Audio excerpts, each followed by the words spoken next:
Hello, everybody, and welcome to Nostalgia XT, an NXT retrospective podcast.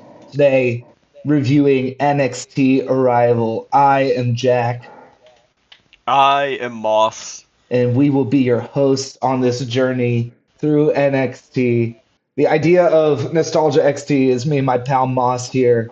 We want to go through all of the old NXT takeovers and big premium live events. And, for me, the kind of idea is to see, does it hold up as good as I remember it holding up? I got into wrestling in the prime black and gold era of NXT, and I really, really loved it. And it's been about 10 years now since I got into it. So I wanted to find an opportunity to go back and watch all of the wrestling I grew up loving and try and make sure it wasn't just rose tinted nostalgia goggles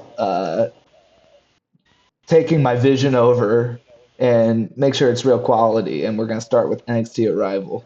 Uh, what's your involvement in this process, Moss?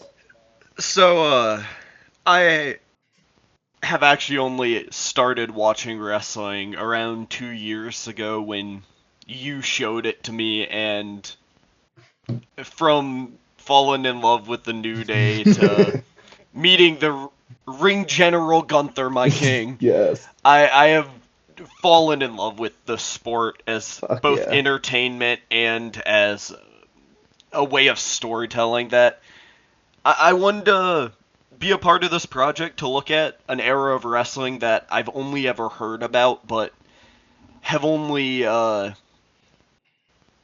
heard about. Like, I've never Hmm. seen any of the matches. I've not seen a lot of people involved in the process. So I'm Sure. excited to kind of be a part of the history that I didn't experience growing up.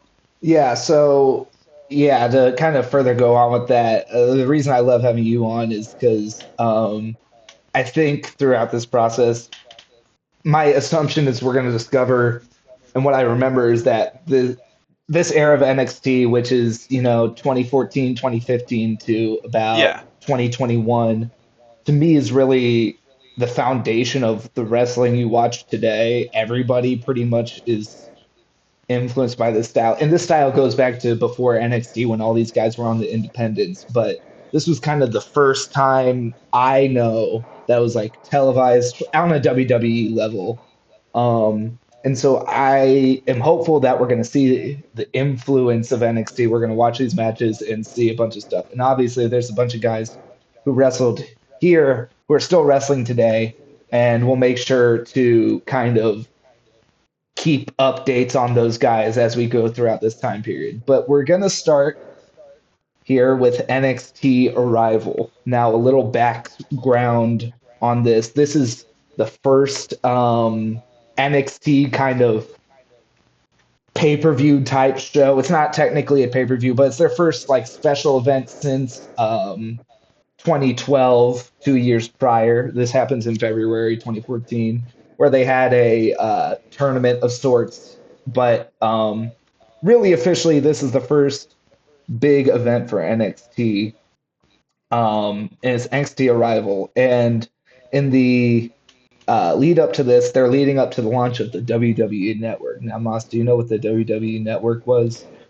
Uh, They put up I about 50 ads for it during it, but yeah, I saw the ads during watching this run, but I had never heard of it. Like, I uh, I may you have missed seen like out. one ad for like John Cena advertising the Fred movie and then also plugging the network on Nickelodeon, but nothing substantial.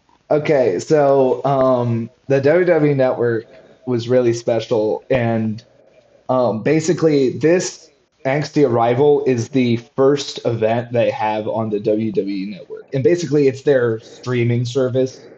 It was like Okay. a Netflix, Paramount, Peacock, any of these things, but it's just for WWE, and they had a bunch of original programming that didn't really that was like stupid. Like they had like parodies of like prank shows, and like sit down. It's like a bunch of very funny stuff, but yeah, basically this is their big switch up, and it's really important because it costs $9.99 a month, Mhm.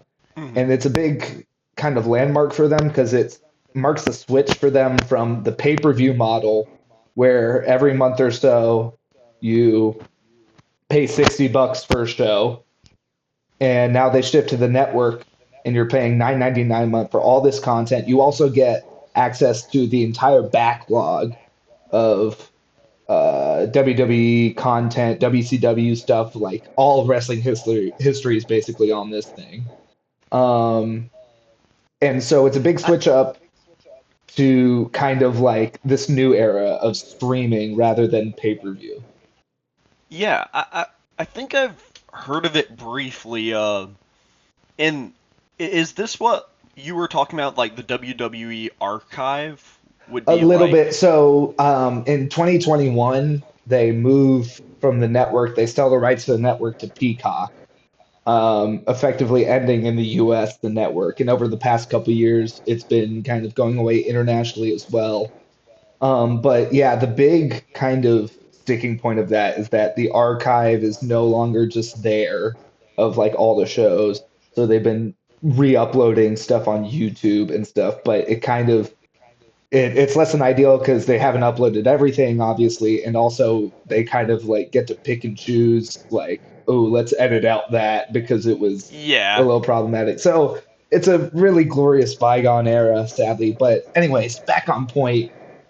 This is the first show that's on the network. It's not. I think they make reference to it during the show. Stephanie McMahon does when she comes out. yeah. That's not going to be WrestleMania, which is coming up in the next month or so. I don't know exactly when. But WrestleMania 30 is going to be the first main roster pay per view. But that's going to happen in April. But here in the end of February, the first event they have is NXT Arrival. And so this show really has to serve the purpose of not only being, a selling point on why you should have the network because NXT is going to continue to air on the network. Prior, it was airing just on their website, but also it's kind of an introduction to NXT because a bunch of people who just watch, Raw, SmackDown, the main roster stuff, this might be their first time watching NXT because they got the network so they can get WrestleMania, so they can get SummerSlam, all the big events. So this show really has like a twofold purpose in that it needs to both sell NXT and sell the network, and I think it's very successful. I agree. As someone who had never really dealt with either side of the network or NXT, it made me both envious I couldn't have the network and really ready to see each match coming forward. Yeah, because part of the interesting thing I really like about the show is that between the matches they play these video packages for a lot of the competitors who are coming up that are basically just like introductions. And it's not necessarily something you would need if you were watching week to week.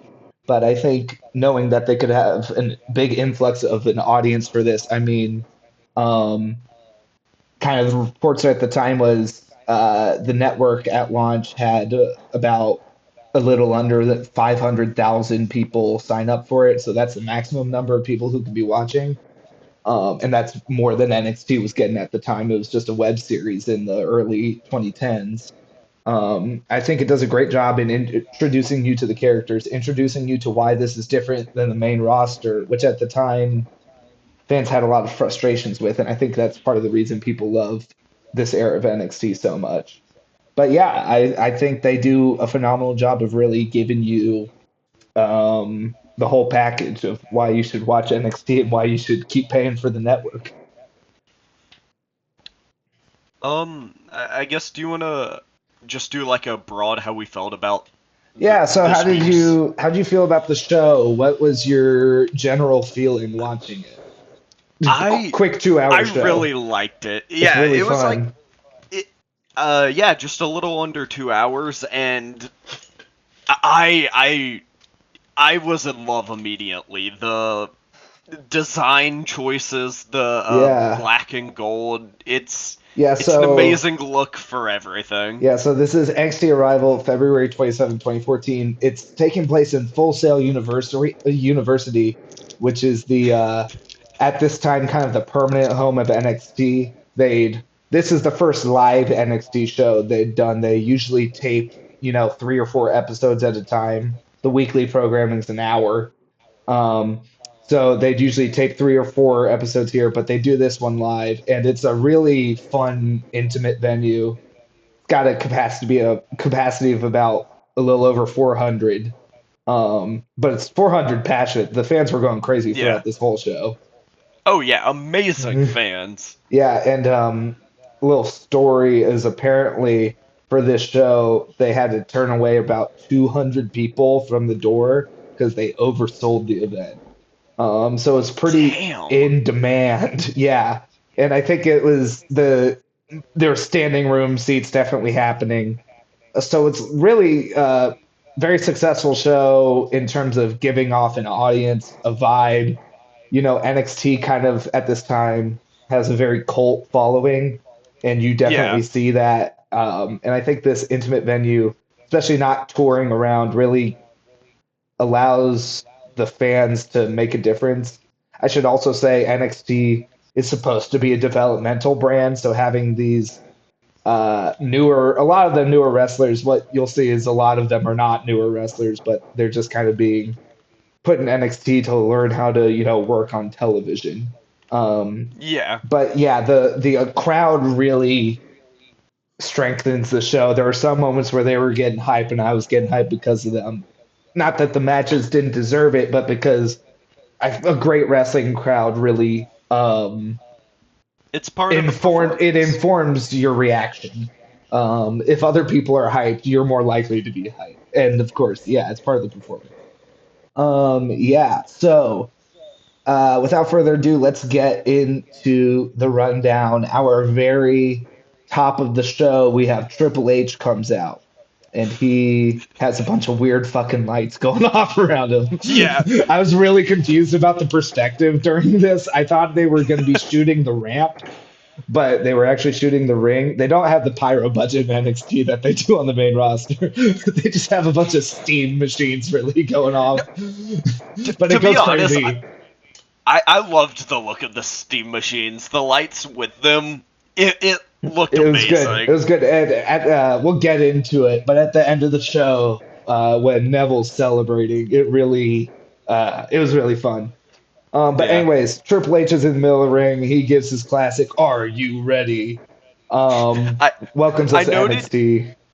he specifically said, "Are you ready?" At first, like he had a mouthful of food. Like, "Are you ready?" That's just how And then, Triple H sounds, brother. "Are you ready?" Yeah, he did say it twice. He was really working the crowd.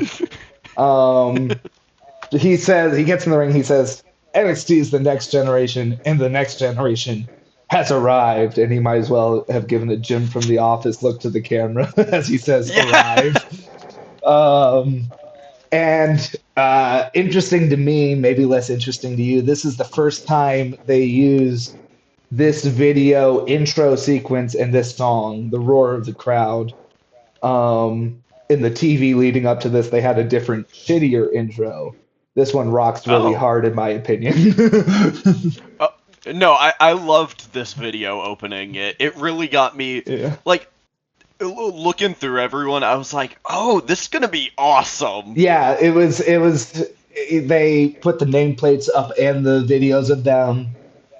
It's really cool. They'll be updating this throughout time with who's still on the roster. So it's a good kind of time capsule for each of them. But I love this song. It's great for a wrestling intro. So, anyways, after all that, we do get into our first match right away, which is Cesaro versus Sami Zayn. A brief note I want to say before the match is that the ring announcer just started working on NXT in the last month prior to this, and her name is Eden, who will become the future Brandy Rhodes, have a very successful wrestling career of her own. But yeah, that was a weird jump scare. But Oh, anyways, our first match is Cesaro versus Sami Zayn. What were your thoughts on this match?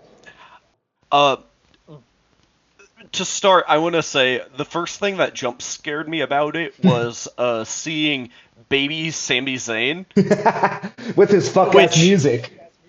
yeah, fuck ass music, which was amazing. And then I got jump scared by seeing Regal on Yes, William commentary. Regal's on commentary. Our commentary team is William Regal, Byron Saxton, and Tom Phillips. Regal, not yet. He will later become the NXT general manager. Right now, he's just a commentator. Uh, And yeah. he had some shit to say through the He night. had I some wrote down crazy. a lot of Oh, I things. love that because I missed some of those. There was some stuff in the women's match later that was like, Yeah, what the fuck are you talking about? It wasn't I even think go on. misogynistic or sexist. It was just weird. Yeah, he said, I think, I've had 17 wives, but I wish I could have one like Emma. What a fucking insane guy. I love it. But Yeah. anyways, our first match is Cesaro versus Sami Zayn. Background on these guys. Neither of these guys are NXT developmental projects. Both have had extensive independent wrestling careers. Cesaro's been working on the independent since 2000, most notably in Chikara and Ring of Honor in the Kings of Wrestling tag team with Chris Hero. Um, he has been with the WWE for a while now. He's actually, during this, he's on the main roster some. He just Okay. was in the Elimination Chamber match 4 days prior to this, which they don't really put over as much as I think they should. Um, and he was the third person eliminated, lasting 30 minutes. He got eliminated by Cena, Dang. of course. But yeah, he's kind of in line for a big push. We'll get into what happens after the match, and then, but yeah, basically this feud. This is the fourth matchup between Zayn and Cesaro on Sammy's debut in NXT the previous year. He beat Kurt Hawkins in a match and then challenged Cesaro and beat him in the same night. And then Cesaro has won the previous two matchups between them, including a 2 out of 3 falls match, which is the basis for their encounter here. Basic story leading into the match is Sammy has been begging for a match. It's the one blemish on his 2013 he can't stop thinking of. Cesaro says no, no, no until Triple H makes it a match. Um, Yeah. so because he's like, fuck y'all, fucking wrestle. And so I was like, fine. But the basis of this match really is Zayn trying to gain Cesaro's respect. Um, yeah, uh, so we get into the match here. It's right away pretty insane. Both these guys are very over with the audience. Yeah. Yeah, dueling chants start the match before they even do it. Cesaro starts with some disrespect to Sammy, overpowering him, slapping him in his head. There's Yeah, some I wrote down the smack was petty as hell. Yeah, he's just disrespecting him. He don't give a fuck about him. There's the first kind of crazy spot is Sami Zayn flips out of a back body drop onto his feet and tries to hurricanrana Cesaro. He flips out of that again, and then he hits a running dive over the top rope, a tope con hilo to the outside. Um, and then he also tries to dive to the outside later, but then Cesaro grabs him out of the air like he's fucking 2 pounds and slams him on the Yeah. ramp. And then I think the spot of the match for me, Sammy goes for his patented tornado DDT on the outside where he jumps through in between like the ring post and the turnbuckles. And Cesaro just uppercuts him right in the fucking face. Dude, they showed that replay like 3 times, and for good reason. That was an amazing spot. Yeah, I can't stress enough how, like, oh, people are like wrestling's fake or whatever. So, Sammy jumps through in between the ropes. Cesaro uppercuts him, and then all of his motion just stops. Like, he just stops going forward. It was crazy. I I remember distinctly, it's not that he just stops. He specifically goes up following the punch and then slams back in the apron. Yeah, That, it was tough. But after this, Cesaro starts targeting his injured knee, which prior to the match, Sammy was on, in the weeks leading up to this, he was on crutches. And part of kind of the uh, him almost accepting this match was like, if I take this match, there better be no excuses about your knee. So they do some good psychology here, targeting the knee. yeah. Um, there is Sammy gets a comeback spot. He hits an exploder suplex into the corner and hits a blue thunder bomb power bomb for a near fall. Really fun spot where Sammy locks in his Koji clutch submission, and then Cesaro just stands up and fucking Yeah. turns it into a stretch muffler. Uh, really good spot. Cesaro looked for the swing, but Sammy reverses it into a roll up. He eventually does get the swing, hits a European uppercut for a near fall. And then Cesaro at one point just like double stomps his fucking face. Yeah. And Sammy, I don't think this was the plan, but I think he realized how crazy of a spot it was. He kicked out at like the last possible second because of how crazy it looked. No, that was an amazing kick out of, like, I truly was like, dang, is it already over? They have I some good want near this match falls. to keep going. Sammy goes for a top rope Hurricane Rana. Cesaro reverses it, but then Zayn reverses it again. Hits the haluva kick, and Cesaro kicks out. I think that's the first time the haluva kick gets kicked out of on NXT. Yeah, it I looks just want to great. say, I think that reversals on the top rope into the kick was like my favorite series of spots for the. Yeah, I I mean, think for the whole oof. match, like it was amazing.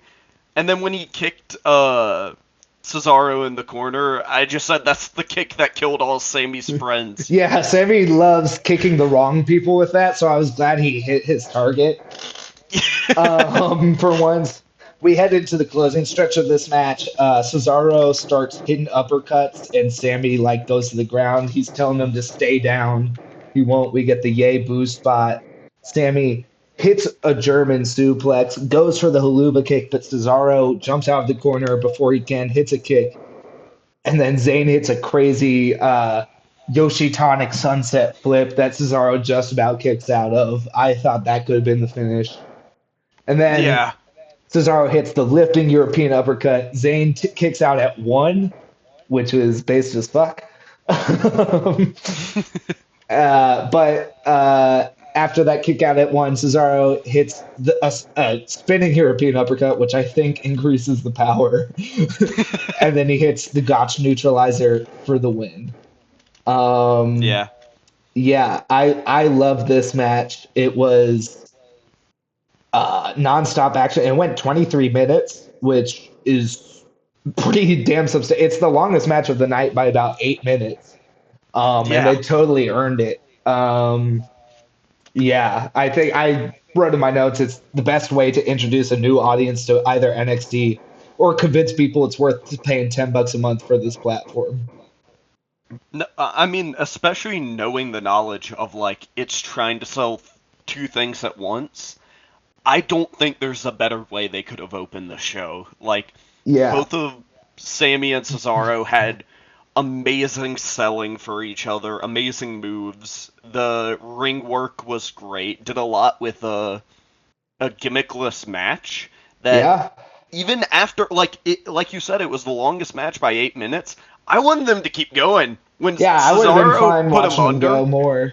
I mean, yeah, Yeah, these like two are superb in-ring workers. Both of their, I think something you'll see kind of throughout this is that there's a I love this show, but I think it's a three-match show largely. yeah, Um, and there's a couple other matches that are not necessary where that are with pure WWE developmental guys, and they kind of go way shorter.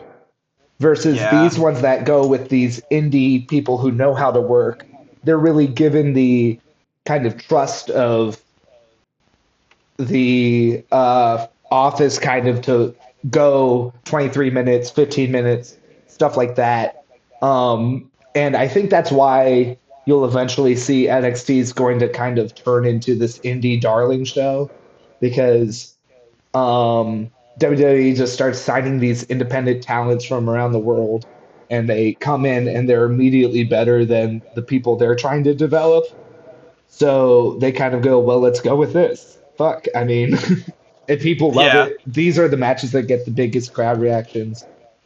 So yeah, anyways, Wrestling Observer, Dave Meltzer rates this 4.25 stars out of 5, I guess. He goes up to 7 sometimes.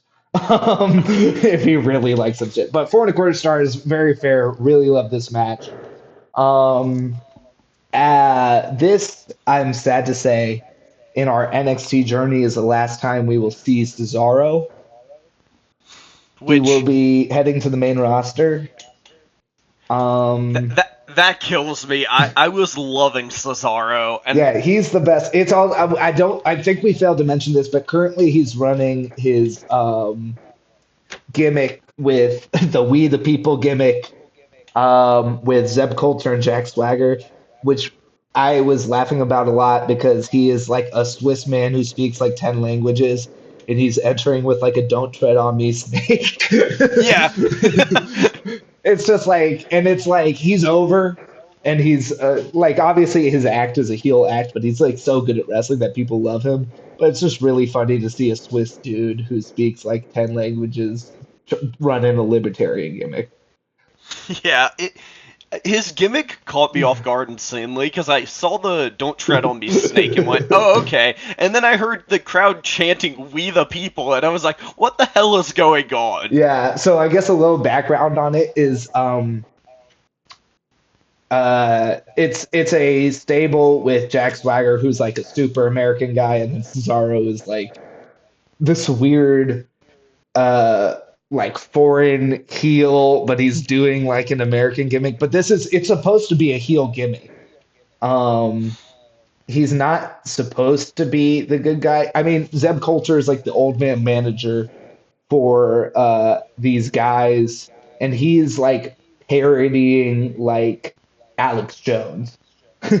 Okay. Like it's supposed to, but because they're in like Florida, the parody doesn't always land. Yeah. And eventually they have to kind of stop this gimmick because he gets into hot water for shit he says, even though he's like, because it's like going on like anti-immigrant kind of stuff. Even though it's parody, it's like I'd say debatably he's just like almost too good at the parody, so Yeah. people take it serious. But anyways, Cesaro is like I said, it's his last time on NXT with us. He does come back for a match in 2019, but that's a while away. Um, but anyways, yeah, he goes to the main roster, and he has a WWE career that I would describe as missed potential. Yeah. I Um, I want to comment. The bit I know about Cesaro is I saw a interview with Paul Heyman like a day mhm. ago where he says like we could have done so much with Cesaro. He's an amazing wrestler, Oh yeah. and we fumbled the bag. Yeah, so he goes to the main roster. He wins at WrestleMania 30, the one that's coming up in a month. He wins the Andre the Giant Memorial Battle Royal. And then he kind of toils in the mid card for a while, always putting on great matches, but never really getting strapped the rocket in terms of a push. He Yeah. does great stuff. He forms a tag team with Sheamus called the Bar, which was really great. One of the best tag teams of the 2010s. But he doesn't really get any world title push or consideration until pandemic kind of era. He challenges Roman Reigns for the title in the beginning of his tribal chief era. But he does that, the push kind of subsides, and he decides to leave for AEW. And now he's still in AEW. He's doing some great work as Claudio Castagnoli, which was his name on the Independents before, as a part of the Death Riders. Um, who while he's not main eventing necessarily pay per views, he's main eventing some TV, and he's part of one of the biggest stables they got. So he's doing well, but Yeah. WWE never really found it with him. I think part of it was Vince thought he couldn't talk, even though, which I think is just because he's foreign and has an accent. Yeah. I mean, you we'll get to it more through the show, but you can feel a lot of those like growing pains of this is very clearly from 2014. Oh yeah, oh yeah, Cuz oh like yeah. When we get anytime to Breeze and Woods, yeah. oh man, But like I would have loved to see Cesaro up there on mic cuz like when he did get on mic or any of that in his match with Sammy, it was compelling. yeah, Like he's very compelling. And they had in the lead up to this on TV, they had a lot of great promo segments. They had a sit down interview backstage where uh, it was like the stipulation was if Sammy touched Cesaro, he would be banned from challenging for the NXT title forever. And if Cesaro touched Sammy, he couldn't compete in the Elimination Chamber. And they did some really stellar promo work, some kind of great character work explaining why this match is important because there's no title on the line. Part of the thing with this era of NXT is they have literally three belts. They have a men's world championship, women's world championship, and a tag championship. So they have to make these matches feel important without um, a belt as a prop. yeah, but I mean, I think they did a great job. Like even without the context, Oh the yeah, bits they showed in the promo matches, I was like, yeah, I see why there's a hatred and passion behind this match. And then the oh yeah, culmination of ending with the like hug it out, oh yeah. Cesaro whispering into Sammy's ear, it was the bow on top. Yeah, so post match, Cesaro leaves the ring. He smirks at him like, I fucking gotcha. But then he goes back, lifts Zayn up to hug him. And that kind of goes full circle on the story of Sammy trying to earn Cesaro's respect. So, yeah, fantastic match. My personal match of the night. Um, I don't know about you, I, but I would say I it's my loved it. second. Okay, I'm well, a we'll get to it. We'll believer. get to it. Oh, you're a Yeah, believer? I love that. yeah, Oh man, his promo packet. We'll get to it later, but that promo yeah. We'll package for get him to it. before is stellar stuff. Anyways, Sammy though, I will say Sammy though has some mileage to go in NXT. He's not going anywhere, so I won't go too far into his story. But of course, Sammy just won his first world championship a couple days ago. As we record this, he then did lose it again. He's kind of Yeah, gone into this post ironic good guy gimmick, which is pretty compelling, although frustrating. But yeah, he's doing great. We won't go too far into him because he'll be around.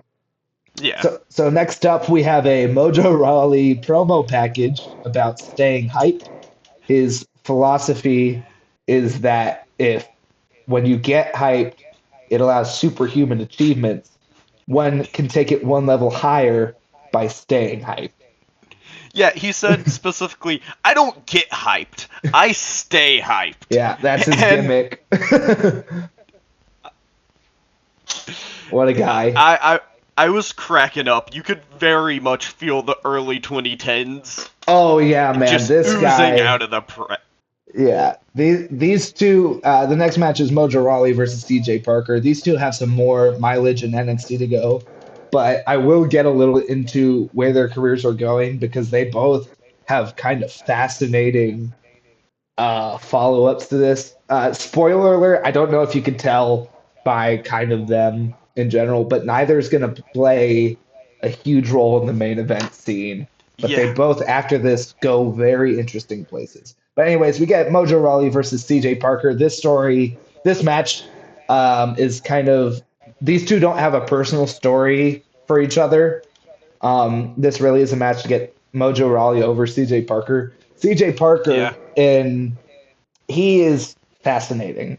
Um, yeah, he is fans now would know him as Juice Robinson, but his gimmick timeline right now is pretty insane. So like he debuts a while ago.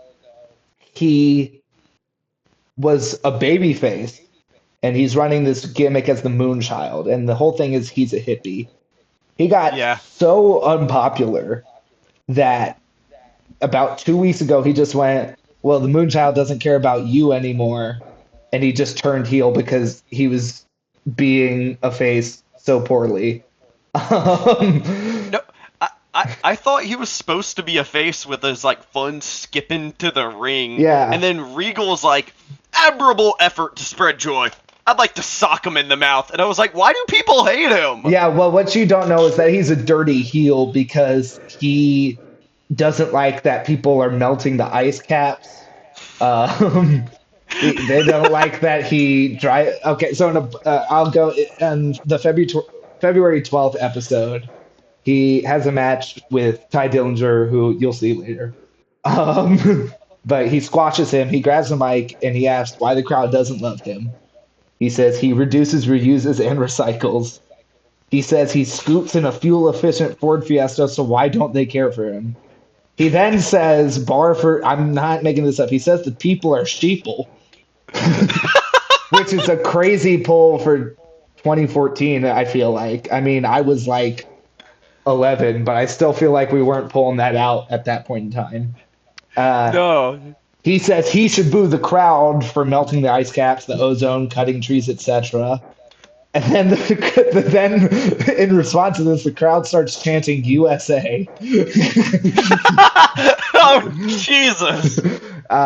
He says that the crowd is incapable of loving, and he says the Moonchild no longer loves them either. So he is newly heel, and then I guess his reward for this is that he gets put into this match with Mojo Rawley that goes about 3 minutes, and he gets about 30 seconds of offense in before losing. Yeah. I'm happy that he gets a longer career than this, because watching this, I fully thought he was just like a jobber hired for the night. No, he's been in developmental since 2011. He will, spoiler alert, be fired from the company in 2015. We have a few more events with him here, Okay. including he is in a NXT Takeover, which is what these events will kind of come to be known as. Arrival's kind of the prologue. After this, every event's basically called NXT Takeover something. But in a couple takeovers, he will notably have the debut match of Kevin Owens, in which Okay. he busts Kevin's face open hard way, and he starts bleeding, which is probably didn't help him. No. But anyway, CJ, I do want to go into where he goes because this is so crazy. I can't lie. First of all, quick match rundown. Nothing really happens. Mojo Rawley's entrance, he just like fucking runs, like he runs everywhere, like fucking everywhere. Like He hops in the ring, then out the ring, then in the ring, then out the ring again. Regal says he wears them out just looking at him. Me too. Mojo's really over. CJ is not. There's Mojo my favorite is Mojo puts in a rest hold in a 3-minute long match. Which was funny. They tried to make it. The crowd really doesn't care for CJ Parker. Mojo's over. The commentary basically is talking about how CJ is a dweeb for loving the planet. Mojo hits a couple running splashes in the corner before hitting him with his ass twice and hitting his finisher, the hyperdrive for the win. Commentary really tries to put over that a star has been made tonight. Yeah, which killed me. I was like, are we sure? Because I like Mojo Rawley.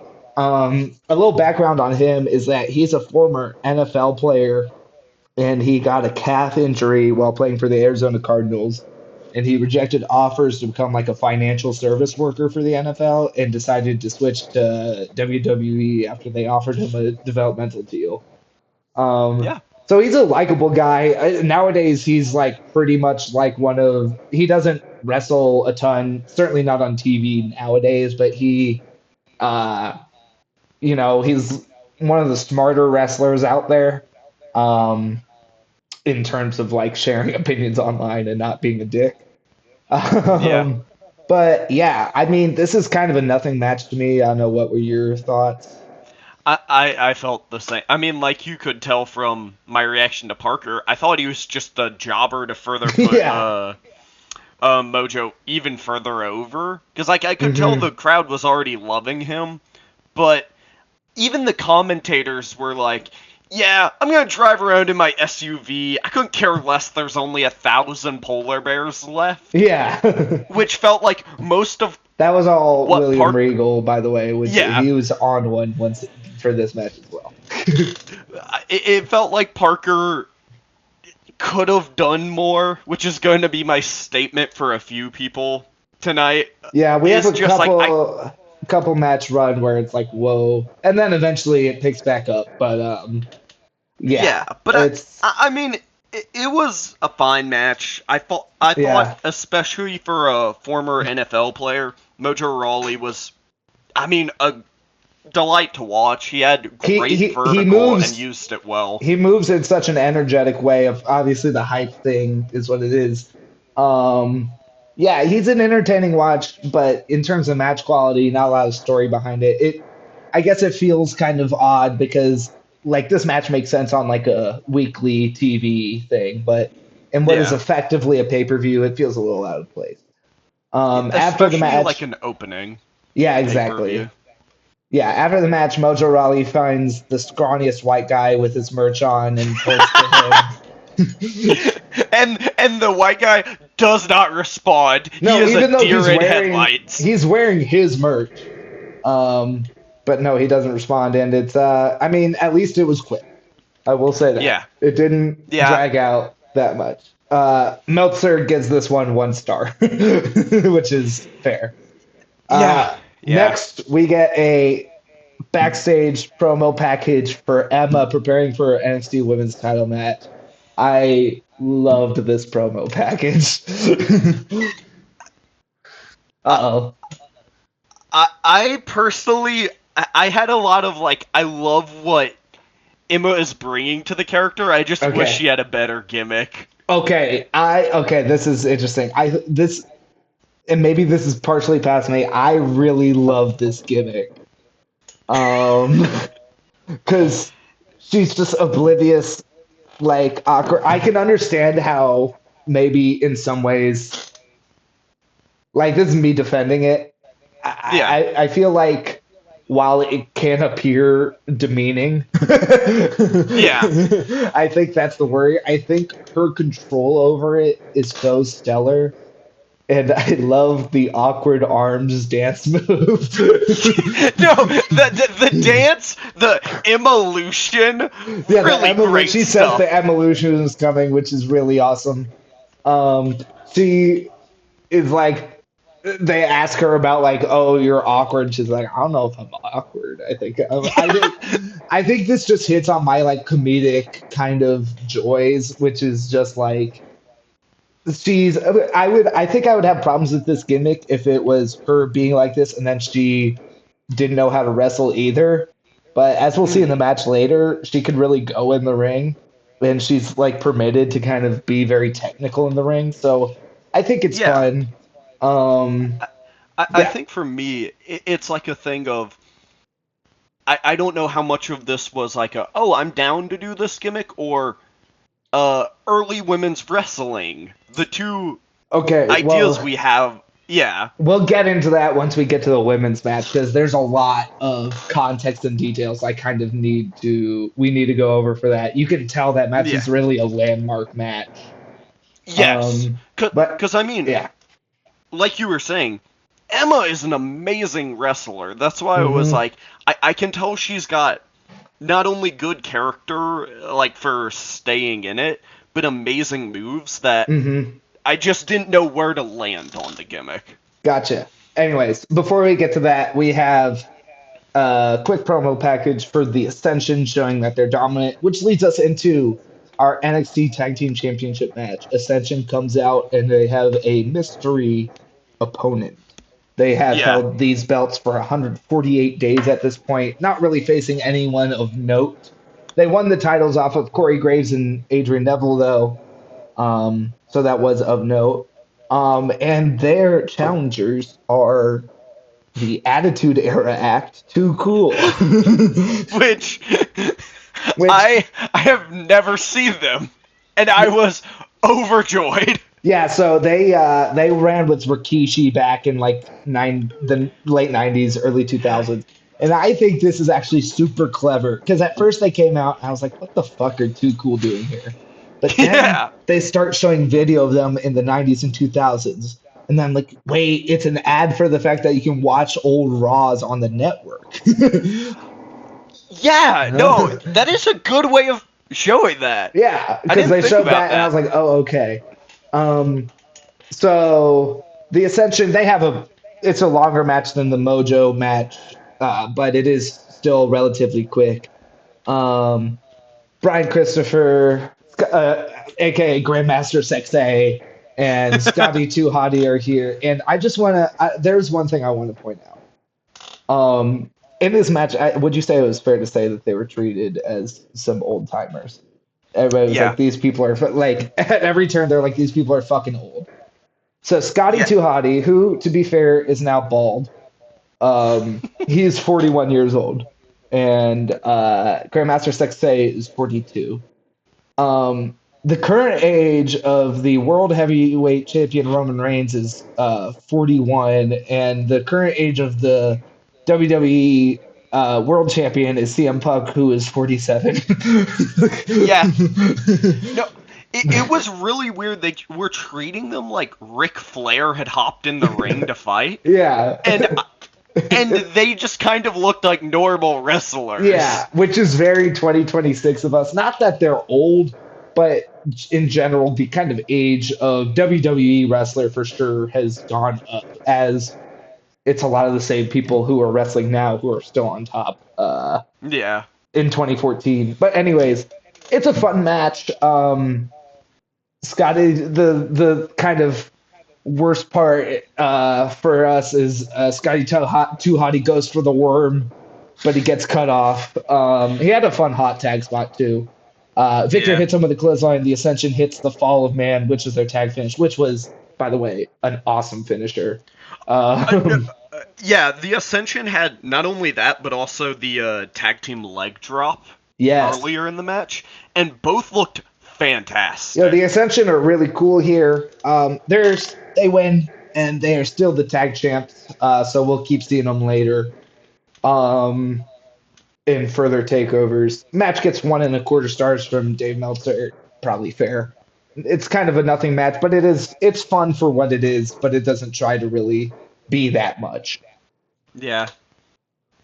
I mean, Yes. I will say, Hmm. I may be biased by kind of modern day WWE, but Hmm. it's nice to see like when I started the Mojo Rawley match, I kind of thought he was gonna win, and in the same way with Ascension, I was like, oh well, they're the villain tag team, they're not gonna win, and then they just kind of killed Too Cool, and Yeah. it's nice being able to just see them like run their gauntlet on a pay per view and not run the gauntlet and then at pay per view get killed.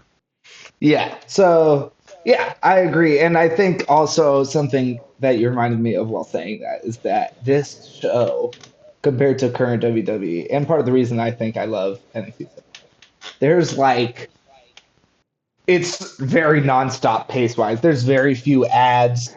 Oh It's yeah. like match, match, match, match, promo package, match. And so you can really gain momentum with this show. But yeah, anyways, the Ascension win. It's a quick match. We'll see him later. This is, I am sad to report it, the final ever, not just in NXT, final WWE appearance for Too Cool. Um, No. they go off to the Indies. Sadly, Grandmaster Sexay, aka Brian Christopher, he dies in 2018 after a lot of personal struggles. Scotty Too Hottie will, in a couple years, become a coach at NXT, and then he moves on to become a coach at AEW. But yeah, this is the end of Too Cool in our journey. that it's sad, but also I understand with like this era, if you had a gimmick going for like 10 years in the past and then coming in, I mean, it's a very dated gimmick. I 'Cause, think like, they got back for one match, and I don't think it was supposed to be yeah, anything more. yeah. Yeah. After that, we get a shocking appearance of Ric Flair and Charlotte Flair. Yeah, Charlotte, who looks so baby. Yeah. It's crazy. We also get a video package for Paige right before her upcoming title match. So yeah, this video package was really cool. She says she knows what a diva is supposed to be, which is of course what the main roster called women at the time.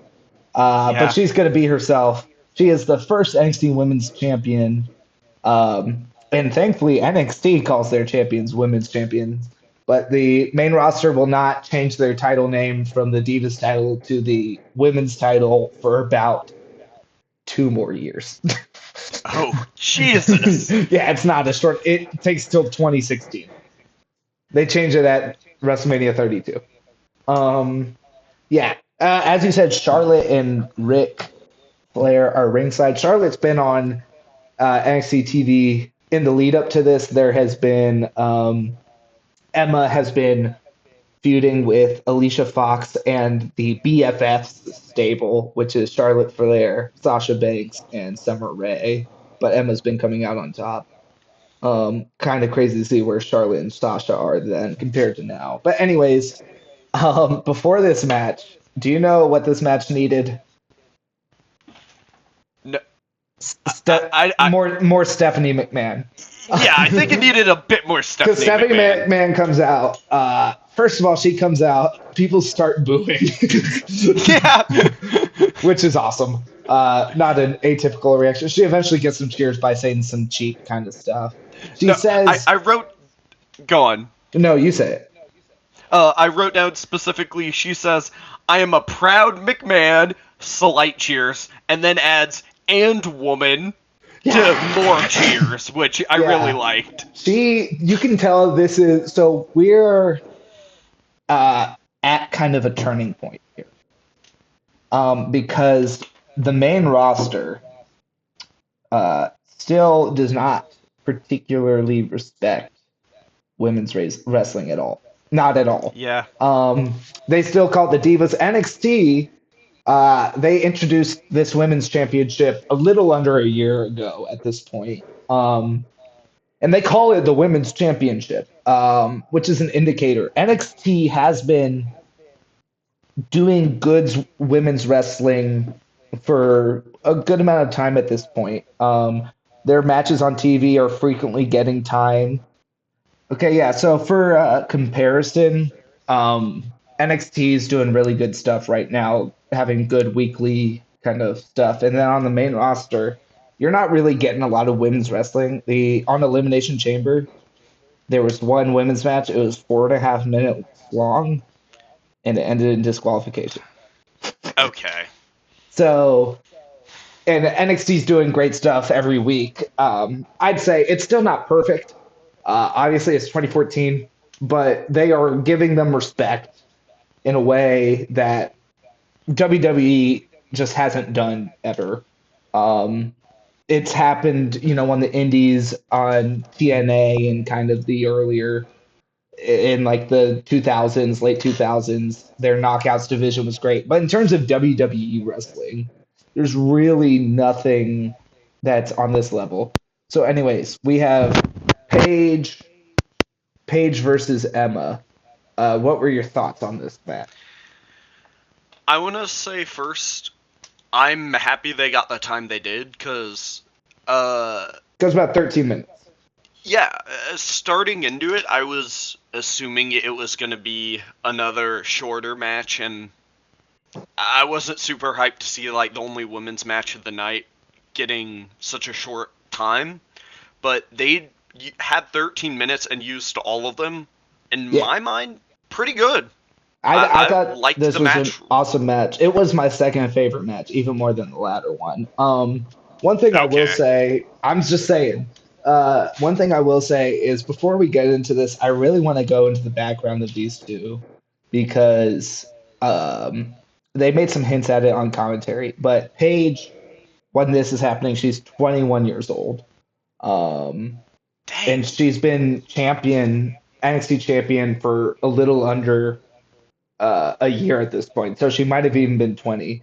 She makes her wrestling debut in 2005 at the age of 13 because her dad ran a wrestling company. She comes from a wrestling family. There's a whole movie about it, actually, um, because she had to fill in for somebody who didn't show up. At 14, she starts submitting resumes to worldwide promotions, and she starts traveling on her own around Europe and going to the U.S. at age 14. Um, so truly, Jesus. truly, and the other crazy thing for me personally is that I was looking at this and I was looking her up and I realized right now she is 33 years old. But she's like That can't be it right. feels wrong because this was 12 years ago and she's like a 20-year veteran. Like her career's been 20 years. But anyways, yeah, she's awesome. I think Paige is one of the best wrestlers of this era, men or women. Yeah, We'll get I agree. into what happens after, but also I wanted to highlight that because Emma also started training. Well, Paige started training before 13, but Emma started training at 13 in Australia, and then when she turned 18, she moved to Canada to train with Lance Storm. So you're really seeing a little bit of credit to their experience by giving them this much time here because these two between them at this point in time both have like a decade of experience and you see it, they both wrestle really well here. Yeah. Yeah, so to get into the match, first of all, It's Emma comes out, she's hitting her arm moves, and then they pan to Regal and he's hitting the dance, he's hitting the yeah. Emma based as shit, he's going crazy this match, somebody spiked his fucking water. No, um I did comment like halfway through this match. Did they hand him a drink? Because yeah. it feels like he progressively gets a little bit more tipsy. Yeah, something's happened here. And he kind of locks back in for the main event, but this is great. Anyways, Paige comes out, gets a huge reception. She's really over. Both of them are super loved by the fans here. And I made note that I think this match is really great to have as your NXT Women's Championship match on your NXT Arrival first show on the network, pay per view, all that stuff, because it shows a really good contrast in styles. Because at the time, the way to and before the way to succeed on the main roster in WWE as a woman is to be blonde and curvy. Yeah.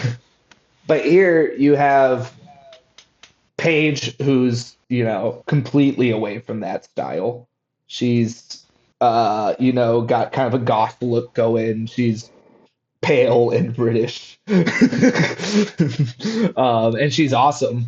And then you have Emma, who is first of all Australian, and while she is blonde and stuff, she has a kind of non-traditional gimmick for a woman and that she's not just like her gimmick isn't I am hot or I am strong. She has some character.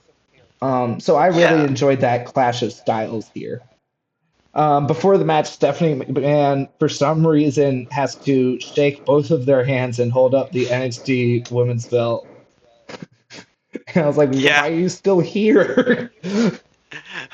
I was shocked that she was involved in this match as much as she was, because I Well, thought what it you'll would be find like a. out is she's the Go on. inventor of women. Ah, obviously. When because the NXT women's wrestling is the start in WWE of the women's revolution that will come in a little while. We're not quite there yet. So like this isn't going to instantly kind of have an impact on the main roster. But once you get names like Charlotte, the four horsewomen mainly, but Paige too, Charlotte, Bailey, Becky, um, Sasha, they're really gonna get this going. But right now, it's in NXT, and you see that weird juxtaposition because in Stephanie's pre-match promo, she's like gets caught between saying women and diva like Yeah. interchangeably, and it feels so like they don't know what to do. Like they know they have something, but they don't know what to do with it. Anyways, this match starts. It starts off really hot, fiery kind of exchange. No, shut up. It's No, no, no. Specifically, it starts with Paige walking aggressively towards Emma and just kind of chest bumping into her. Yeah, it kind of ruled. Paige goes for a finish, the Paige Turner almost instantly, but Emma reverses Yeah. it to a pin. They tell a really nice story here of both these women knowing each other's arsenals pretty like inside and out. So, and I think the advantage of having these two know each other so well in a match like that is that you don't need to do a feeling out period. It's the same thing that happened in Sammy and Cesaro. You just have these two kind of going at it right away. Um, Emma, story of the match for her, she keeps trying to get the Emma lock in, which is her submission. Um, Yeah. her all of her move names are delightful. Yeah. She looks for the Emma sandwich in the corner, but gets countered, and then she gets the slingshot. Can't get in the Emma lock. She in the ropes. She has this really cool move called the dilemma. Which, Um, it was amazing move. Yeah, it's a spider lock in the ropes, which is really cool. Commentators really putting over how these women are defying expectations. It was very, if they weren't doing a good job, like, I'd be criticizing the commentators for like really like going over the top with how much they're like, look at these women, they're amazing. Women can wrestle. There's one moment later in the match where I like was like, oh, it's fucking 2014, and that's when Emma flips over. She's on the top rope, and she flips over and she hits a power bomb. Yeah. And the lead commentator Tom Phillips says, "Look at this power bomb. I never thought I'd say that in a Divas match." Yeah. Which is just crazy. What the fuck, man? It's a fucking power bomb. Between that and Regal talking basically the entire time about, like, His specifically 17 wives. Emma Yeah. being so hot. He says, I had 17 wives, why can't I get a lovely lady like this? Yeah, I don't know what the fuck Regal's talking about. It was the commentators was slightly distracting to me, but the women were doing great work themselves. Yeah. Emma locks in this great submission hold where she has Paige's arms back and she puts her feet into her back, and it looked really cool. And then it looked even cooler when she basically stands her up. Yeah. I get that's kind of the advantage I think for these women's wrestlers that at this time that they're kind of going off of is that like they can really do these strength spots because Paige doesn't like you're not picking up like a 250-pound like John Cena or something, right? You're Yeah. like so they can do these flexible spots that look like they hurt really bad. Yeah, match continues. Emma hits the Batista bomb, which results in a better than Batista chant, which is really fucking funny. Yeah, no, I loved that chant. Well, part of it is Batista's really unpopular at this time because he wins the 2014 Royal Rumble, and everyone's pissed about it because everyone really wanted it to be Daniel Bryan, Oh, who yeah. is at like he's so fucking over. And this is the WrestleMania where Bryan faces off against Triple H and then wins in the main event. He gets inserted in the main event of WrestleMania just because of how over he was. So yeah, Batista was not a popular fellow, but the powerbomb was really good. And I think they were appreciating how good the powerbomb was. End stretch of the match, Paige finally hits the Paige Turner finisher. Emma kicks out. That's the first time they say the Paige Turner's been kicked out of. So she debuts her new submission, which is kind of the Scorpion something or other. I forget what she eventually calls it, but basically she picks up her whole fucking body off the ground and Emma taps. Yeah. No, That it submission's was awesome. a crazy... Like, I gotta give credit to this match, it made me cheer for submission wrestling, which Yes. I know, like, a joke is, like, submission wrestling usually isn't as flashy, so it's Mm-hmm. a little less cheered for, but both of them were hitting amazing locks between, like, the Yes. dilemma, the ending The submission Emma with lock, yeah, Paige. Paige's last submission. Yeah, they do a good job. They also do a good job. This is the first time Paige uses the submission, and they do a good job of putting over how devastating it can be. Um, it just looks crazy, and I like how they build it up because they initially have her, and she puts Emma just with the leg lock, and she's on the ground, and that looks like it hurts, and you're like, oh fuck, that looks like it hurts. But then you start to see the gears turn as she picks her up, and you're like, uh oh, oh shit, Yeah. oh fuck. And it's a great finish, and the match is over. I enjoyed this match a lot. I think my one kind of critique of it is that Paige's win comes a little out of nowhere. Yeah. Emma gets a It, lot of the match, and even though Paige hits the Paige turner, which is her finish, and then gets the submission in, I could have used a little more build to her getting that win, a little more back and forth. It felt like Emma was pretty dominant, and then just loses. yeah. I think it was, like, at least just guessing, like, two-thirds of Emma just on offense, Yeah, and a lot of Paige's offense was early on, because, like, which is typical. It's typical for, that'd be a typical ratio in like a babyface heel thing where the heel gets most of the match. But both of these women are over, and it's kind of yeah, hard to tell who's working heel. It's not really a traditional match in that sense. So I could have used a little more 50-50, especially if she was going to win. I another comment on, like, this being 2014 women's wrestling. Yes. The commentators got their names mixed up Oh, a Jesus lot. Christ. Yeah, that was crazy. The commentators, like, they took a snooze during this match a little bit. Yeah, but it was an amazing match. It felt boys club, Yeah, which is and I unfortunate. liked the ending, like, handshake and a hug. Yeah, they do I feel like, yeah, the Paige shakes her hand and then like pulls her in kind of crazy style. I Yeah, was like, oh fuck, is she gonna hit her? But then she just hugs her again. And then the audience chants divas because it's 2014.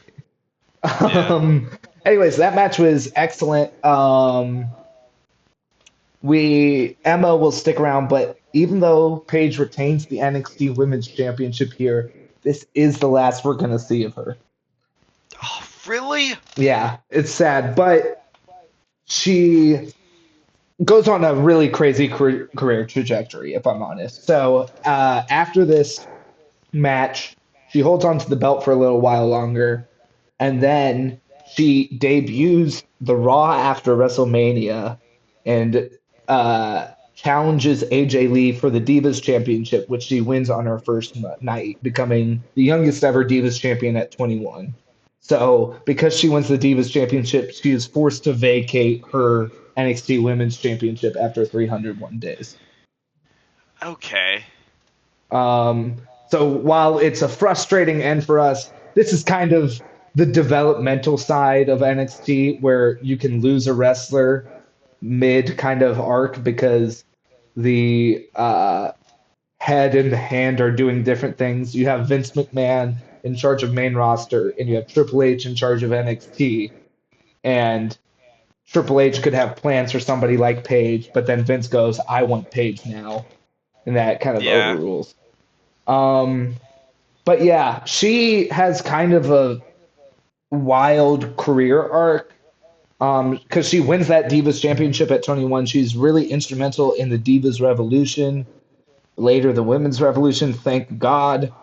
But sadly, she does retire from in-ring competition in 2017 after getting a neck injury after taking a kick in a tag match. However, she would unretire 5 years later and go to AEW, where she would win the AEW Women's Championship at All In at Wembley Stadium in London, her Okay. home country, in a huge stadium.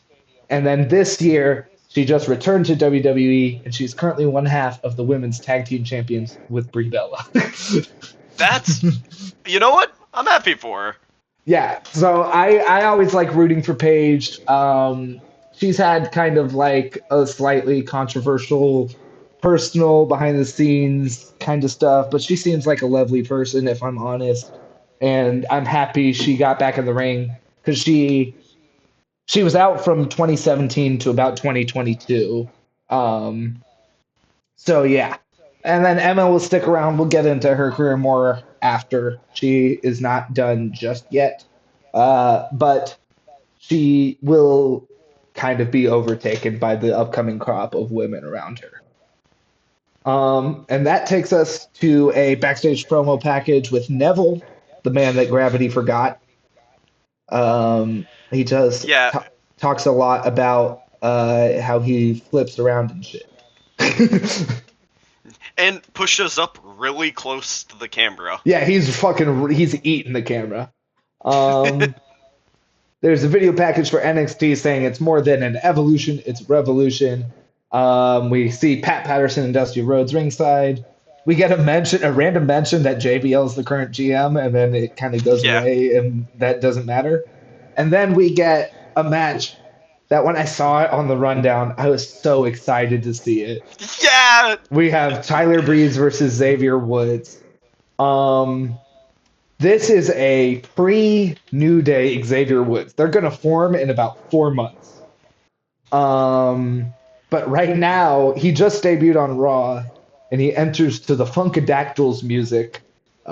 Somebody call my mama. He just debuted on Raw with the Funkadactyls, Naomi Cameron, and R-Truth, which is a crazy stable. That's... Wait. Yeah, Okay, it's great. yeah. You can look him up later.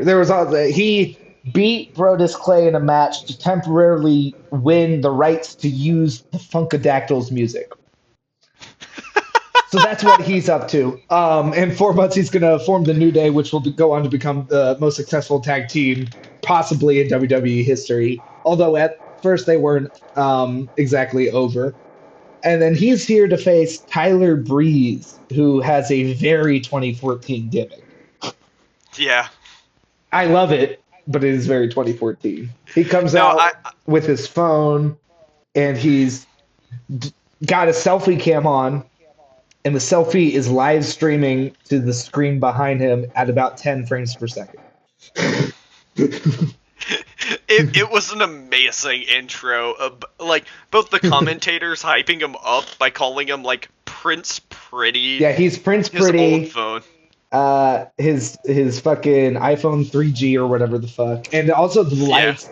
Anytime there's any movement, the fucking lights blow out on the screen. It's really funny.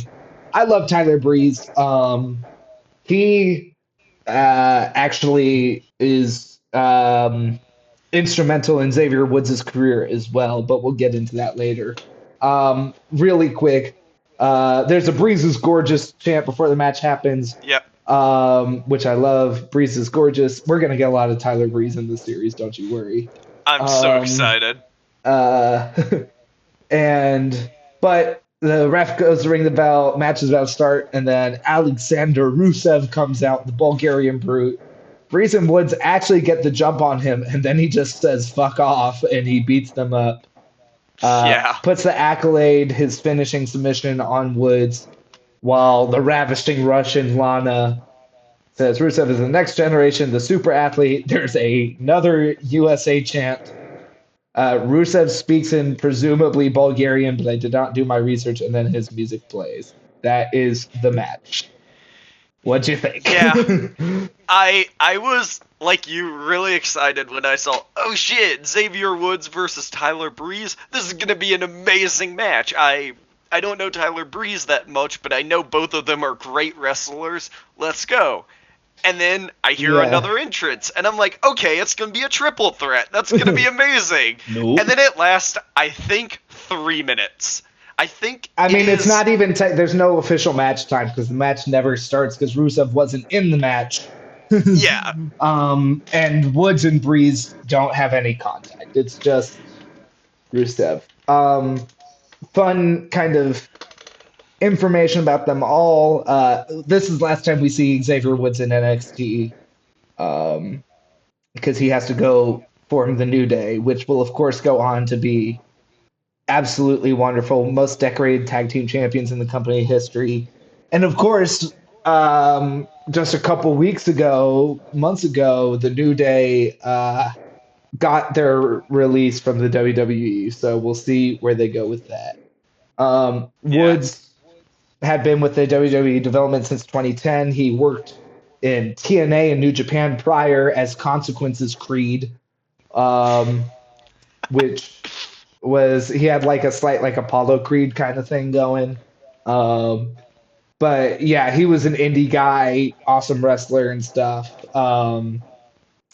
Yeah, and right now he's in a tag team with R-Truth as this episode aired, as NXT Arrival aired, but then he will disband that tag team with R-Truth before going with the New Day, and they get disbanded because they lose a 2-on-1 handicap match against Rusev. Okay. Their teams lasted about 6 months. Yeah. Breeze will still be here. But an interesting thing I want to say about him is that he had been in the company since 2010, and he had a gimmick called Mike Dalton, which he used in the early NXT and also FCW, the precursor to NXT. And he wasn't getting over with the fans, so the company informed him he had to get a new character or else be released. So he invented Tyler Breeze. So that worked out for him. One other thing I want to point out is that in a year's time, Woods, while with the New Day, will start Up, Up, Down, Down, the YouTube show, his YouTube gaming show, basically. That was huge for the company. They got a ton of merch and stuff off of it. Sadly, is ending because he left the company. But Tyler Breeze and Xavier Woods are kind of Woods, the creator, and Breeze eventually becomes kind of a huge member in Up Up Down Down because it is he and Xavier Woods' GM mode series that kind of inadvertently gets GM mode brought back into the 2K games because they would play like SmackDown versus Raw 2008's GM mode on their YouTube, and that kind of gets it back. So these two are gonna make history, but just not yet. This match was not rated by Dave Meltzer. Yeah. He said, "Fuck that. This wasn't shit." And that takes us to our main event. We get a promo package for Bo Dallas, and this promo package is wonderful. I want to start by saying you speak on it. I did not know a lot of the people coming into this event. One person I did run into was Bo Dallas, and I was like, I like his gimmick, and I like that his pants say Believer. He's a believer. And then seeing this promo package, I fell in love, because I did not realize he's like a Californian surfer like himbo. Toxic positivity. Yeah. It's like his gimmick works in the way that CJ Parker's does. Yeah. And if you're supposed to be a heel, kind of, this is the way you do it if you're going for a gimmick this way. Yeah, like, I loved it, and him handing out cookies was It's handing out cookies. At the start of the video package, it shows him before, quote-unquote, before the interview starts, and he asks for water. And then they hand him a water bottle, and he says, "Ooh, I only drink out of glass." Yeah. Which is just the best. Says you can find a Believer anywhere you go. Says he's born to be a star. And he says that the no more Bo chants don't bother him because they want to know more Bo, KNOW, which is just fantastic work. No, before he said that, I wrote down the No More Bo fans are AI, they're fake. And then he said that, and I was like, that's way funnier. Yeah, I like the sign where they have No More Bo written, and then they add the K and the W in different font. Yeah, so Bo's doing really fun stuff here. He is he has been NXT champ at this point for over 200 days. The lead up to this match, Neville has been trying to go for the NXT championship for a while at this point. He had a lumberjack match against Bo Dallas, which he lost. And then he comes out. Yeah. What's a lumberjack match? It's when they have a fuck ton of people around the ring. and their job is to throw them back in the ring if they go out of the ring. So it was a fucky finish. Obviously, it didn't go kind of completely legit. But a couple weeks ago on NXT TV, Neville challenges Bo for a NXT title match. Bo says no. He denies him. Uh, Neville says he wants the belt, but Bo says last time to earn a shot at his title, it took him 4 minutes and 45 seconds to beat a nobody. And Bo says it wouldn't take him that long to beat Neville, which causes Triple H to come out on the Titantron. And he says, if Neville can last 4 minutes and 45 seconds against Bo without losing, he will get a title match on Arrival. It's actually really fucked up. It's kind of a conspiracy against Bo, if I'm honest, because he says that match will happen right now, and Neville is in his ring gear, and Bo is in slacks and a button up. Oh, come on! The match happens. Neville takes most of the match, and then he just starts running around the last few seconds to earn his title match. After the match, Neville hits his red arrow and mimes a 3 count to show that he could win. He holds the title as the show goes off air. The next week, they do the contract signing. Neville arrives to sign the contract, and Bo Dallas's music plays, but then Bo Dallas doesn't come out. Neville signs the contract, says he's ready for a match, and then after Neville signs the contract, Bo comes out. He says that Neville thinks that Bo is scared, but Bo is not. He's just tired of him. He says he will sign the contract, but do it on his own terms. He tells Neville and Renee Young, the in-ring interviewer, to grab a seat and pay attention. Bo has a quick match with Danny Burch where he beats his ass and wins, and then signs the contract after the match, despite the audience chanting boring during the match. Neville delivers the contract to Bo. Bo signs it, but Bo hits a cheap shot on Neville and walks away. Neville dives through the ropes as he walks away, though, and they brawl as the show goes off air. In the lead up to this match, Neville had a match against Corey Graves where he fucks up his knee a little bit, which doesn't play into it as much as I thought it would for a ladder match, if I'm quite honest. I thought they'd kind of play on that more. But yeah. And then in the go home episode for this, Neville beat Tyler Breeze in the match. Neville grabs a mic.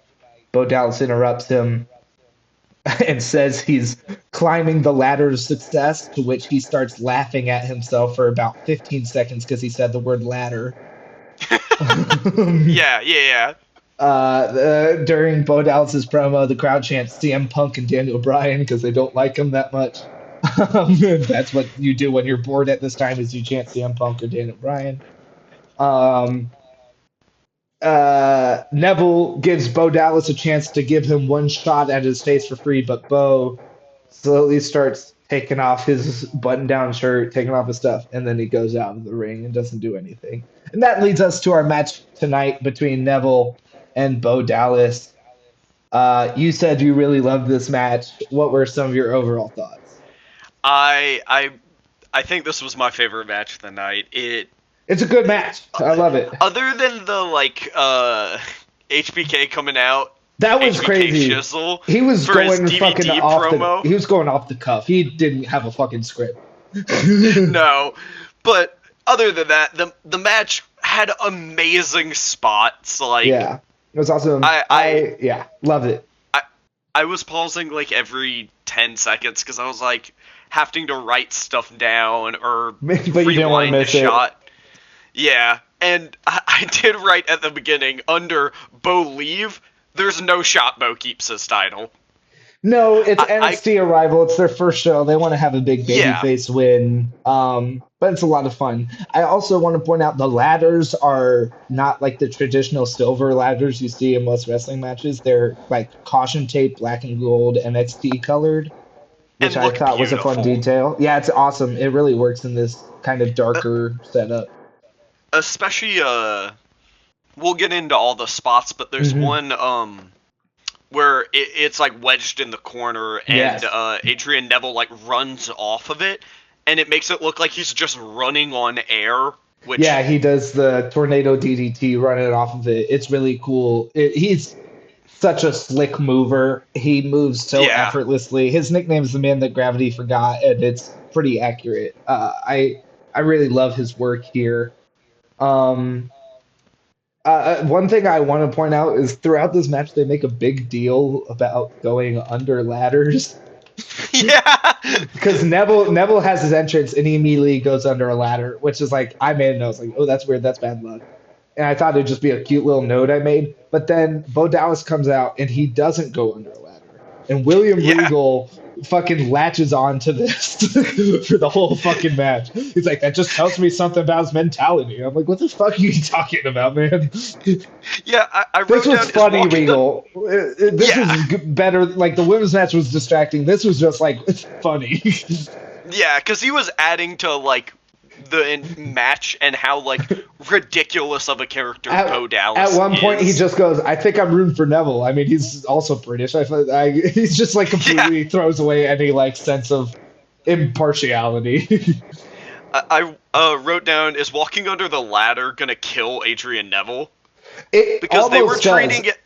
Yeah. Because there's a spot later where Neville hits like goes on. It's actually he goes under the ladder again and hits like a body tackle on um on Bo, and then Bo bounces off the ropes and bounces back into him, and Neville bounces into the ladder, and then like the ladder just like falls on his face. Yeah. And you can tell the audience was like, "Oh," for the move, and then the ladder falls, and they just make a completely different noise of actual concern. Yeah, because like the first, like it landed on top of him, and then he was like, "Well, that's not how it's supposed to land," and had to hit it again, which fell Yeah, much harder on him. the ref comes in to check on him, so clearly they were a little concerned, but thankfully it wasn't that bad, and the match continues. I think they do some really fun ladder spots in this match. It's nothing you haven't seen before, but it's very nice character wise, and it makes a lot of sense. I Before the should match, comment. yeah. It was a lot of spots I had never seen before, because this Okay, was that's one of great. the only ladder matches I've ever seen, much less one for a belt on the line. So a lot of what they did, I don't know if this has been done before, but I was eating it up. Yeah, it's great. I'm not saying it's bad at all. It just made a lot of sense. They didn't do like nowadays in ladder matches in order to kind of, and it's 2014, so I'm looking at it from a 2026 lens, where in a lot of ladder matches I feel like people are trying to do something that hasn't been done before, so it comes off increasingly more contrived. But in Yeah, this match, everything they do makes a lot of sense. There's not a lot of like wait, let me wait in this position so you can hit this move on me. Um, it goes great. We start. I also want to shout out. They have some really cool lighting when they're doing the ring announcements for them. They're both sitting. They're standing in the middle of the ring, face to face, with the title hung from the hook in yeah. between them, and they put a spotlight on them, and it looks really great. Makes it feel big time. But yeah, we get this match started. Bo immediately goes out the ring to grab a ladder, but Neville cuts him off with quick strikes. Neville's like flipping all the fuck around. But eventually Bo grabs control by suckering him in, hits some big clotheslines. Dallas goes for this spot I do love where he just tries to tie. Well, he successfully ties Neville's like leg in the top two ropes, and then he just Yeah. really casually goes to grab the ladder because he's like, I got all the time in the world. Yeah. And then he just like didn't. I see. I mean, obviously with us we get the camera angle, but Neville just gets out of it and hits him with a baseball slide to the ladder into Bo's chest as he's trying to get back in. Which looked amazing. Credit. Yeah, it looks great. And then Bo does get the upper hand again. He tries to literally decapitate Neville. Yeah. He like throws the ladder through the bottom rope where his head would have been, and it like slides all the way to the other side. But Yeah, Neville ducks that and hits a back body drop. Really cool spot. that the back body drop onto the ramp looked like it actually hurt. Yeah, it's not this ramp. It's not like a metal graded ramp that you'd see on the main roster at this time, but it's like a different substance that looks like it hurts. I can't describe it. Yeah. It And looks then like after the floor of your dentist office.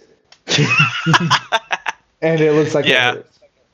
And then after yeah. that, Neville gets in the ring, starts trying to climb the ladder, and then Bo just fully chucks the other Yeets ladder some at shit. him. Yeah, that looked like it hurt. I can't lie. Yeah, Bo does a lot of ladder-based offense. Audience starts chanting, "We want tables," which I think they can go fuck themselves. Yeah. It's not a fucking tables match. Unnecessary. I fucking It hate wasn't the "we want." amazing. I hate the "we want tables" chant. Let them fucking cook. Yeah. Anyways, that's a bee in my bonnet. Dallas eventually he puts Neville under the ladder while he climbs it, and then Neville presses it up and pushes the ladder up and sends Bo onto the ropes, and Bo like very intentionally falls on the ropes in a very safe way, which I only point out because then Bo does the same to Neville, and Neville just eats shit on the ropes. Yeah. There's a tug of war spot, which results in Neville getting squished in the corner with the ladder, which looks like it sucked. And then the spot you were talking about earlier happens where Dallas puts the ladder, wedges it between the top two ropes, but Neville flips out of an attack by holding onto the middle rope and then uses the ladder to do a tornado DDT, which looked great. Yeah. I personally then the think ladder that was fall spot happens, yeah. That was like the ladder or the corner DDT was my favorite spot of the match. That was an awesome spot. It looked beautiful. Yeah. Then we get like the ladder falling awkwardly. Dallas looks for a bulldog onto the ladder, but Neville drives Dallas into the bottom turnbuckle, which looks great. Both of them get to the top of the ladder, and Dallas nails Neville, but Neville gets him back onto the ground. Looks for the red arrow, his finishing move, but Dallas shoves him onto the floor off the top rope, which looked gnarly. Yeah. And not even just to the floor. He bounced off the apron then to the floor. There was a couple hits. It wasn't just 2 hits, him hitting him and him hitting the ground. It was 3 or 4. Dallas ends up... This was my favorite spot of the match. Dallas starts climbing up the ladder, but then Neville springboards off the top rope to get ahead of him. Yeah. On the ladder. You get into this spot where Dallas looks for a German suplex off the ladder. Neville fights back. Dallas ultimately powerbombs Neville into the ladder in the corner, but then Neville comes back with a scoop slam on Dallas on the ladder, and then Neville hits the red arrow onto Dallas, who is on the ladder. He climbs the ladder, and Adrian Neville is the new NXT champion. He stands tall on the ladder at the end. There's smoke going off. He ends Bo Dallas's reign at 260 days. Yeah. Awesome match. I mean, amazing match. The smoke at the end looked beautiful. Yeah, it would have looked sucky if there was no ladder for him to be on. But since he's on the ladder, he's like next to where they're coming out, and it looks sick. Yeah. And I did want to mention when Adrian Neville got thrown from that top rope, William Regal said, "He's the man gravity forgot." Well, gravity just caught up. Oh yeah, that was a good one. That was a good Regal line where he actually decided to pay attention. That got a good belly laugh out of me. Yeah, Regal's hilarious. He just needs to use his powers for good. Also, as the show goes off the air, we just get a random cut and John Cena's there. Yeah. In my writing, I just said Simna. Yeah. So that's awesome. This match was great. Great main event. Sets up Neville as kind of the face of NXT for any new watchers, which is great. He's an awesome worker. And we'll keep seeing him around. I do sadly have to say, though, that Bo Dallas will not be joining us going Bruh. forward. He loses the title here, and he tries to regain it in a rematch on March 27th, but he fails. He loses. And then the following month, Dallas attempted to occupy NXT, where he tried to do a whole thing where he was like, everybody, we're gonna not leave until, because Daniel Bryan did the same thing on Raw and everybody loved it. So he tried to do the same thing, but then no one in the audience cared. So he was punished by getting put into a match where he eventually won. His gimmick kind of became that he would throw tantrums after failing to get his way, because it's easy to be the toxic positive guy when everything's going your way, but when it's not, you're gonna throw Yeah. some stuff. And then on the May 22nd edition of NXT, he gets put in a match with Big E, where if he loses, he's forced to leave NXT, which he does lose. And he gets dragged out kicking and screaming, and he eventually goes to the main roster. Not before having one last match in NXT in June as a masked character called Mr. NXT, uh, where he faced Yeah. Sami Zayn, and then Sami Zayn pulled off his mask, and then he was forced to leave again. Okay. So Bo, he goes to the main roster, and he has what until a couple years ago, until like 2022, I would describe as a fine but unremarkable career. Um, he does the Bo Leave stuff on the main roster for a little bit, but his gimmick kind of has a ceiling. He's an undercard Yeah. guy. And then he gets into a variety of jobber tag teams, like the Social Outcasts, with Heath Slater, Curtis Axel, and Adam Rose. I'd say probably the highlight of his run then was being part of the Miz Taraj and the B team, where him and Curtis Axel were kind of the backup for the Miz, and they had some funny stuff here and there. He was always best as kind of a comedy act, obviously. Yeah. But on main roster, they didn't have really room for him to be like a champion. Then eventually he'd get released, but after being absent for a while. But then in 2022, he comes back, and his brother is Bray Wyatt, which is crazy. And he comes back as Uncle Howdy, and starts doing the spooky gimmick. And then when Bray Wyatt sadly passes, he begins the Wyatt Six stable, which just got released again. So like a crazy career. Sorry, you're telling me that Bo Dallas is Uncle Howdy? Yes. What? Yes, that's what? it. Wait, what? I love that. This is a revelation for you. Yeah. So he has really a career of two halves. Okay.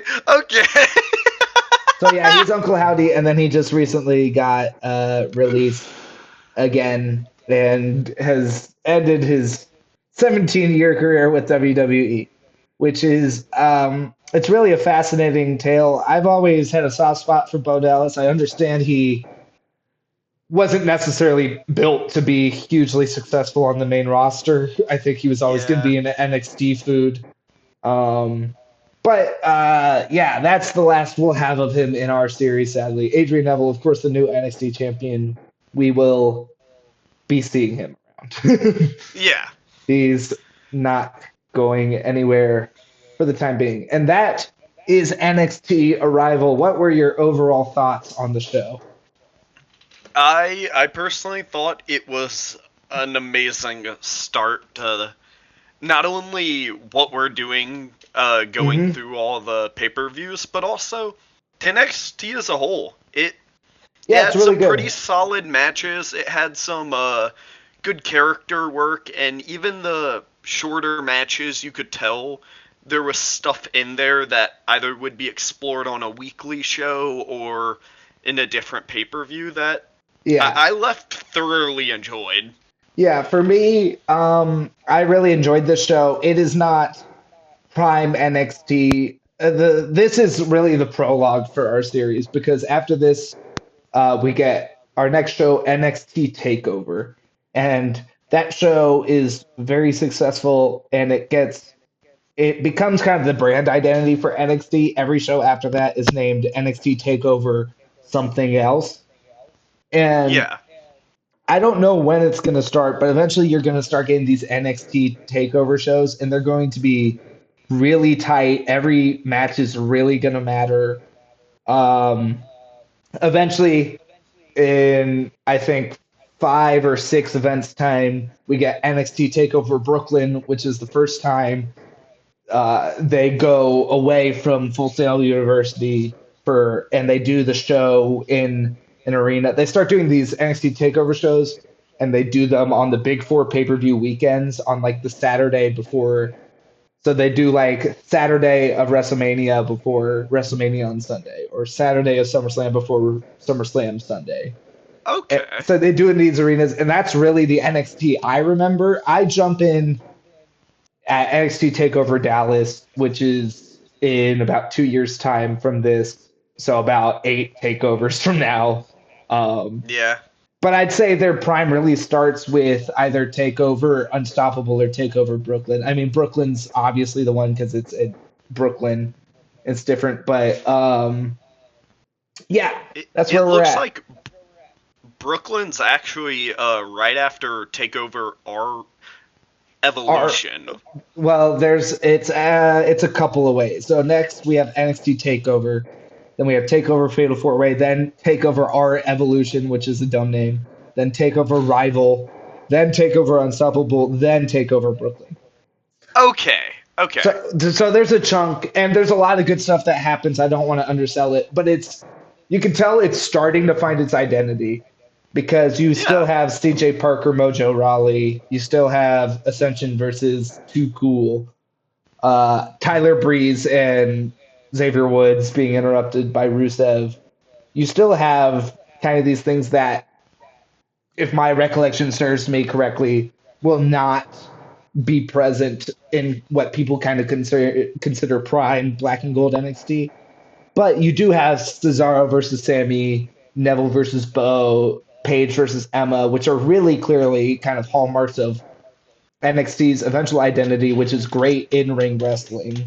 Um, so yeah, I really enjoy this. Next time we'll have NXT Takeover, nothing else. That show, just to give you a quick preview, has some really exciting stuff on it.